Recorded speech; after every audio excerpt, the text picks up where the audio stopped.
जय हिंद विद्यार्थियों। आइए आज के इस कालखंड में हम बात करते हैं हमारी जो पाठ्य पुस्तक है सांख्यिकी के अध्याय 6 जिसका कि शीर्षक है परिक्षेपण की माप। तो आज के इस कालखंड में हम परिक्षेपण की माप क्या है, परिक्षेपण किसे कहते हैं, साथ ही परिक्षेपण की माप की विभिन्न विधियां क्या हैं, इसके बारे में अध्ययन करेंगे।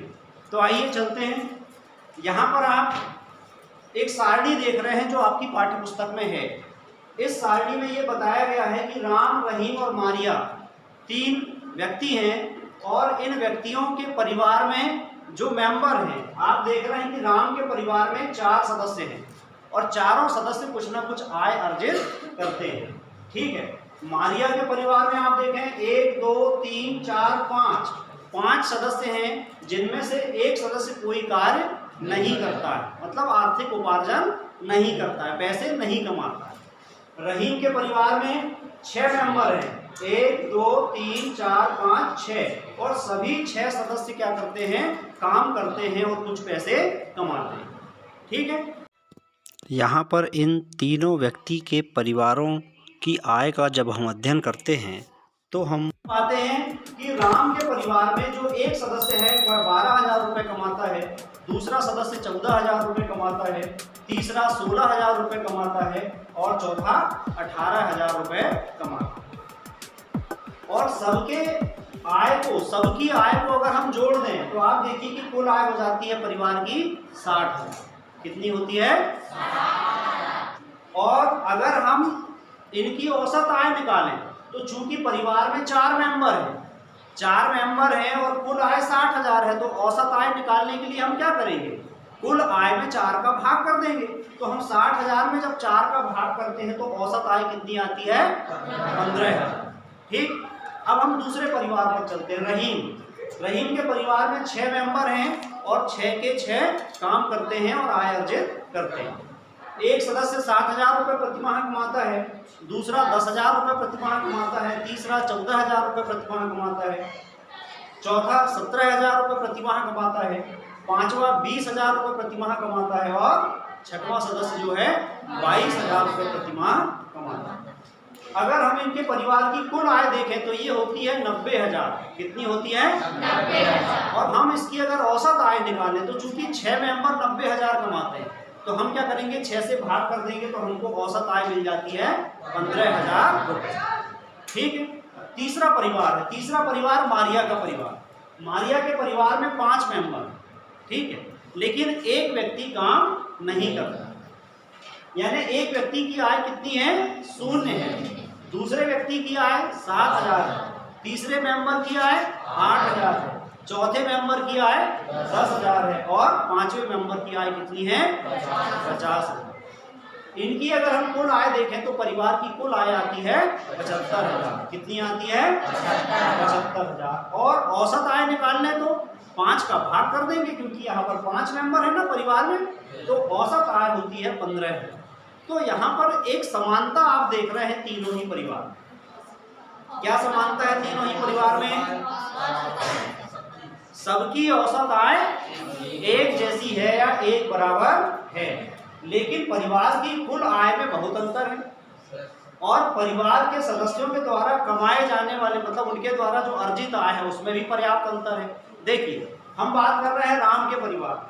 अब आप जो औसत आय है ना, औसत आय से हम इसका अंतर देखें। औसत आय से अगर हम अंतर देखें तो यहाँ पर एक मेंबर 12,000 रुपये कमाता है जो सबसे कम कमा रहा है, और एक मेंबर अधिकतम 18,000 रुपये कमाता है। औसत आय है 15,000। तो 15,000 से अंतर कितना है? सबसे कम कमाने वाले सदस्य की आय का अंतर कितना है? 3,000। ये 3,000 रुपये कम कमाता है औसत आय से, और यहाँ पर जो चौथा मेंबर है ये 18,000 रुपये कमाता है, अर्थात 3,000 रुपये अधिक कमाता है औसत आय से। बात समझ में आ रही है? इस समान श्रेणी की केंद्रीय प्रवृत्ति है 15,000। 15,000 से इन आंकड़ों का जो विस्तार है वो कितना है? अंतर कितना है? 3,000। 3,000 कम और 3,000 अधिक। ठीक है ना। अब हम बात करते हैं रहीम के परिवार में। यहाँ पर आप देखो औसत आय 15,000 है, लेकिन एक सदस्य जो है वो 7,000 रुपये कमाता है, यानी औसत आय से कितना कम कमा रहा है? 8,000। ठीक। दूसरा मेंबर 10,000 कमाता है, यह भी औसत आय से कितना कम कमाता है? 5,000 का अंतर। यहाँ पर 14,000 कमाने वाला जो सदस्य है औसत आय से 1,000 कम कमाता है। ठीक, 17,000 कमाने वाला जो मेंबर है ये औसत आय से 2,000 रुपये अधिक कमा रहा है। औसत आय से कितना ज्यादा? 2,000। यहाँ पर 20,000 कमाने वाला जो सदस्य है औसत आय से कितना अधिक कमाता है? 5,000 अधिक कमाता है। और यहाँ 22,000 कमाने वाला जो सदस्य है 7,000 रुपये ज्यादा कमाता है। तो यहाँ पर आप देखिए कि केंद्रीय प्रवृत्ति क्या है आंकड़ों की? 15,000। लेकिन 15,000 से सदस्यों के द्वारा जो आय अर्जित की जाती है उसमें पर्याप्त अंतर है, काफी अंतर है ना। अधिकतम अंतर कितना है? 8,000। न्यूनतम अंतर कितना है? 1,000 है ना। तो कम से कम 1,000 का अंतर है और अधिकतम अंतर है 8,000 का। यहाँ पर इधर भी अपन देखें तो यहाँ 7,000 का अंतर। तो केंद्रीय प्रवृत्ति से आंकड़ों का विस्तार काफी अधिक है। केंद्रीय प्रवृत्ति से जो आंकड़े यहाँ दिए गए हैं उनमें पर्याप्त अंतर है। अब आगे चलो, मारिया के परिवार में भी हम देखें, एक सदस्य कुछ भी नहीं कमाता है यानी शून्य, तो औसत आय से इसका अंतर 15,000 है। औसत आय से इसका अंतर कितना आएगा? 15,000। शून्य आय है उसकी। दूसरा मेंबर 7,000 कमाता है तो औसत आय से अंतर कितना है? 8,000। 8,000 कमाने वाले सदस्य की आय कितनी कम है? 7,000। 10,000 रुपये कमाने वाले सदस्य की आय कितनी कम है औसत आय से? 5,000। और एक व्यक्ति 50,000 रुपये प्रति माह कमाता है, तो औसत आय से कितना अधिक कमा रहा है? 35,000। तो औसत आय से कितना ज्यादा डिफरेंस, ठीक है ना। तो इस प्रकार ऐसे कई आंकड़े हम जीवन में देखते हैं जिनमें औसत आय या केंद्रीय प्रवृत्ति तो एक जैसी होती है, लेकिन केंद्रीय प्रवृत्ति एक जैसी होने से हमको इनके परिवार में विभिन्न सदस्यों के द्वारा जो धन कमाया जा रहा है उसकी सही जानकारी नहीं हो पाती। जहां मारिया के परिवार में एक व्यक्ति कुछ भी नहीं कमाता, वहीं पर एक व्यक्ति ऐसा है जो 50,000 रुपये प्रति माह कमाता है। ठीक है ना, कितना भारी अंतर है। तो इस प्रकार केंद्रीय प्रवृत्ति से किसी समान श्रेणी में जो पदमूल्य होते हैं या जो आंकड़े होते हैं उनका जो विस्तार होता है, उन आंकड़ों का केंद्रीय प्रवृत्ति से जो अंतर होता है उसकी माप हम काय में करते हैं, उसका अध्ययन हम काय में करते हैं? अपकिरण या परिक्षेपण के अनुसार। तो परिक्षेपण हम किसे कहेंगे? परिक्षेपण का मतलब है श्रेणी के केंद्रीय प्रवृत्ति के एक निश्चित माप से, यानी यहाँ पर समांतर माध्य से विभिन्न मूल्यों की औसत दूरी को अपकिरण या परिक्षेपण कहते हैं। तो अपकिरण या परिक्षेपण किसे कहते हैं? केंद्रीय प्रवृत्ति के एक निश्चित माप से श्रेणी के विभिन्न मूल्यों की औसत दूरी को परिक्षेपण या अपकिरण कहते हैं। ठीक है, तो आज के इस कालखंड में हम देखेंगे कि अपकिरण की माप कौन कौन सी, अपकिरण को मापा कैसे कैसे जाता, अपकिरण के माप की विधियां क्या है। तो एक सबसे सामान्य या सरल विधि है जिसको हम कहते हैं परास या विस्तार। इसको हम विस्तार भी कहते हैं या अंग्रेजी में रेंज बोलते हैं। क्या बोलते हैं? रेंज। और इसके लिए सूत्र है R बराबर L माइनस S।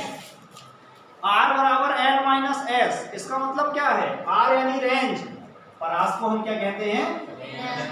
रेंज या विस्तार। तो विस्तार ज्ञात करने के लिए हम श्रेणी का लार्जेस्ट पदमूल्य, L माने लार्जेस्ट और S माने स्मॉलेस्ट, सबसे छोटा पदमूल्य, यानी श्रेणी के सबसे बड़े पदमूल्य और श्रेणी के सबसे छोटे पदमूल्य का अंतर क्या कहलाता है?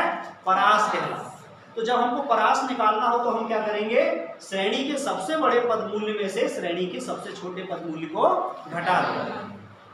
अब अगर हम यहाँ पर बात करें राम के परिवार की, तो यहाँ पर इस श्रेणी में सबसे बड़ा पदमूल्य क्या है भाई? राम के परिवार के लिए हम परिक्षेपण की माप ज्ञात कर रहे हैं। तो राम के परिवार के लिए परिक्षेपण की माप में लार्जेस्ट पदमूल्य कितना है? 18,000। तो 18,000 ऋण सबसे छोटा पदमूल्य कितना है? 18,000। तो इनका जो अंतर है कितना है? 18,000 में से 12,000 घटा देंगे तो 6,000। तो ये क्या आ गया? ये परास आ गई, यानी इस श्रेणी की परास आ गई या विस्तार आ गया। तो इस प्रकार विस्तार जो है अपकिरण की माप का एक सबसे सरल माध्यम है। अपकिरण की माप का सबसे सरल और सामान्य माध्यम है। परास की जो विशेषता है, जैसे यहाँ पर आप देखिए कि जो रेंज या परास का मान आया है 6000, ये काफी अधिक है। तो परास का मान जितना अधिक होगा, परास का मान अगर अधिक होगा तो हम क्या कहेंगे, इस श्रेणी में कैसा परिक्षेपण है, अधिक परिक्षेपण है। कैसा है, अधिक परिक्षेपण है। और अगर मान लीजिए विस्तार का मान कम आता है, तो विस्तार का मान कम आता है तो हम क्या कहेंगे, इस श्रेणी में परिक्षेपण कम मात्रा में। यहाँ पर आप एक बात और देखो, चूंकि इसमें लार्जेस्ट और स्मॉलेस्ट यानी सबसे बड़ा पदमूल्य, श्रेणी का सबसे बड़ा पदमूल्य और सबसे छोटे पदमूल्य का अंतर है। यानी जैसे राम के लिए हम देखें तो 12000 और 18000। तो बीच वाले जो पदमूल्य हैं, यानी निम्नतम और अधिकतम के बीच वाले जो पदमूल्य हैं, उन पदमूल्यों का विस्तार पर कोई प्रभाव नहीं पड़ता। कैसे नहीं पड़ता, अगर यहाँ पर मान लीजिए 13000 होता, यहाँ 15000 होता, 14500 होता, 16.5 या 17000 होता, तब भी विस्तार पर कोई अंतर पड़ता क्या, नहीं पड़ता। क्यों, क्योंकि विस्तार जो है ये अधिकतम तथा न्यूनतम मान से निर्धारित होता है। अधिकतम तथा न्यूनतम मान का अंतर है, तो बीच वाले पद मूल्यों में कोई भी परिवर्तन हो, परास पर कोई अंतर नहीं है। तो एक विशेषता ये हो गई कि अधिकतम तथा न्यूनतम पद मूल्य के बीच वाले पदों का परास पर कोई अंतर नहीं पड़ता या कोई प्रभाव नहीं पड़ता। एक और बड़ी विशेषता क्या है इसकी, परास की जो दूसरी विशेषता है वो क्या है कि यह जो मुक्तांत बारंबारता है, मुक्तांत बारंबारता में इसका परिकलन संभव नहीं है। तो मुक्तांत बारंबारता किसे कहते हैं, मुक्तांत बारंबारता का मतलब यह है कि किसी समंग श्रेणी में जो निम्नतम वर्ग है, सबसे छोटा वर्ग है, उसकी निम्न सीमा ना दी हो, उसकी कोई निम्न सीमा ना हो।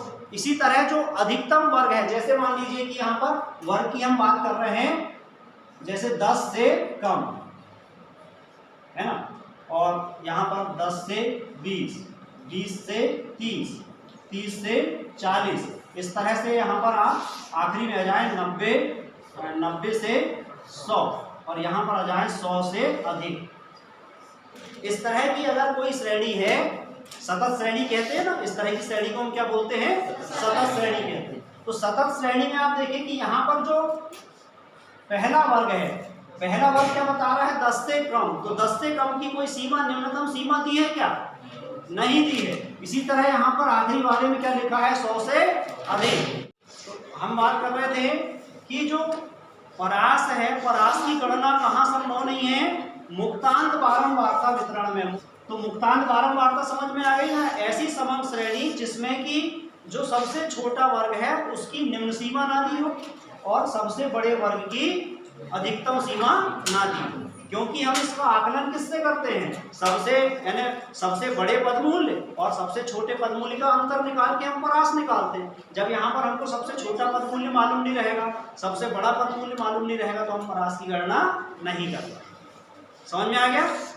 लेकिन फिर भी परास का उपयोग बहुधा किया जाता है, क्योंकि ये बहुपरिक्षेपण को मापने की सबसे सरल विधि है, जिसको हम आसानी से देख करके और ज्ञात कर सकते हैं। यहाँ पर विद्यार्थियों एक बात और आपको ध्यान रखना है कि वर्ष 2021-22 के लिए, यानी वर्तमान सत्र के लिए आपका परिक्षेपण की माप में परास कोर्स में नहीं है, है ना, चतुर्थक विचलन भी कोर्स में नहीं है और माध्य विचलन भी आपके कोर्स में नहीं है, केवल इस सत्र के लिए। लेकिन अगले सत्र में जो भी विद्यार्थी पढ़ेंगे उनको ये सब चीजें पढ़ना।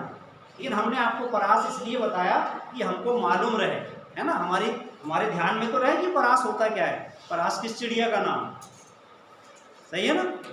तो हम अपने अगले कालखंड में क्या काम करेंगे, अगले कालखंड में हम चतुर्थक विचलन और माध्य विचलन की भी बात करेंगे। तो आशा है आज के इस कालखंड से आप परिक्षेपण की माप का अर्थ समझ गए होंगे, साथ ही परिक्षेपण की जो सबसे प्रचलित और सरल माप है जिसे कि हम परास कहते हैं, परास कैसे ज्ञात करते हैं, परास की विशेषताएं क्या होती है, इसके बारे में भी आपने जाना।